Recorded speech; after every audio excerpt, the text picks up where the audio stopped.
Hello guys, welcome back to my YouTube channel EVS. म राम कञ्चनपुर जिल्लाबाट।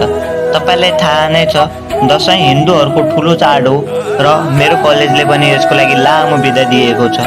यस लामो बिदामा मैले 30 फरक स्किल सिक्ने ट्राई गरेको छु।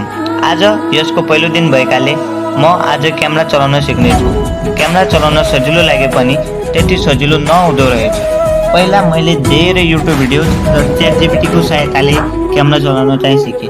क्यामेरा चलाउन सिकेपछि मैले विभिन्न कुराहरूको फोटो खिचेँ, जस्तै रोड, फुल र अन्य कुराको फोटो खिचेँ। यसमध्ये मलाई फुलको फोटो चाहिँ धेरै राम्रो लाग्यो।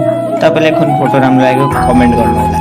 यतिकै गर्दैमा आजको दिन गयो र मैले बिग्नर लेभल जतिको क्यामेरा चलाउन चाहिँ सिकेँ। अब भोलि कुन स्किल ट्राई गर्ने भनी मलाई सुझाव दिन कमेन्ट गर्नुहोला र रुटिन अफ नेपाल बन्दमा हाम्रो पोस्ट आओस्।